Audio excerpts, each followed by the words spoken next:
guys, welcome to another Daily Market Report brought to you by, well, myself, Mike Bjork. We got a couple items here on the economic calendar, and we'll start off with the consumer spending for the month of December.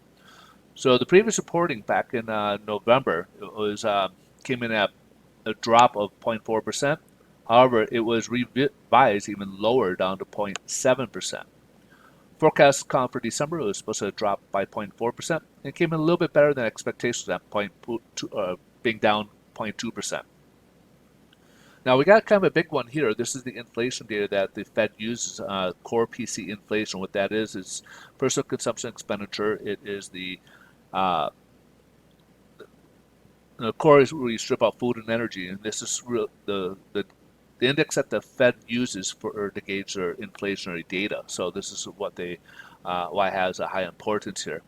So the previous report back in November was at 1.4%. Forecast is calling for a dip of 1.3%. It came in a little bit higher at 1.5%. Now the Fed would like to get this up to 2%, so we're still below the mark, but this is something we'll keep our eyes on because it has been inching upwards of late. Now we also got another inflation data here. This is employment costs for the fourth quarter. So the previous quarter came in at 0.5% increase. Forecast calling for same type of a trend, another 0.5% increase. However, it went up even a little bit further at 0.7%. So again, this is something they'll keep. This is kind of inflationary that employers will be paying more to keep employees, and so this is something that they'll keep an eye on as well because it can influence inflationary data. Now, Chicago PMI for the month of January. This is manufacturing in the Chicago region. Anything above 50 on this index is considered expansion or positive territory. And in this situation, we were at 59.5 back in December. However, that was revised lower down to 58.7. Forecasts are calling for 58.5 for going lower in the month of January. However, it rose up to 63.8. So a nice surprise, good data right there in manufacturing for the Chicago region. We saw that recently, I believe, with New York and I think Philadelphia too. They both spiked a bit in January. We also got pending home sales for the month of December. So November it dropped by 0.26%. However, it did get revised slightly better at 0.5% drop. Forecast is calling for a 0.1% drop, and it worsened a little bit by 0.3% drop for the month of December. Last but not least, we got consumer sentiment. We had a 79.2 back in December. Forecast was supposed to remain the same, and it came in slightly lower at 79 for the month of January.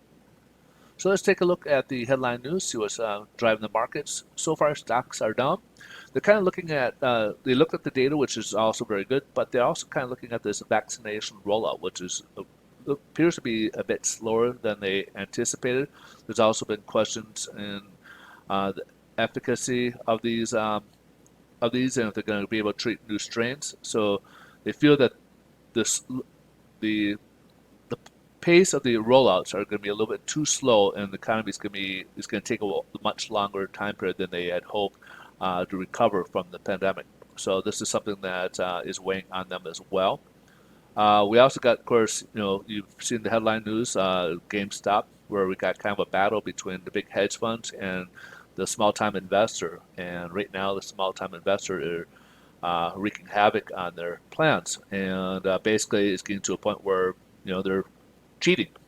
Let's be frank, they're cheating. They're getting their counterparts from people like on the news to try to talk it down, and people whining on news, as well as you get these like TD Ameritrade and Robinhood coming in and basically canceling and not letting investors invest, basically not letting them buy more stocks. So that helps them out. So again, this is something that's out there and kind of escalating as we go further. And it's kind of interesting to watch from the sidelines here. So stay tuned. Let's take a look at how this is playing out in the bond market. We've kind of gone down the last couple days here. We've now broke below the 100-day moving average and the 25-day moving average. We're down further, as you can see here with this wick here. So right now we're currently down 6 basis points.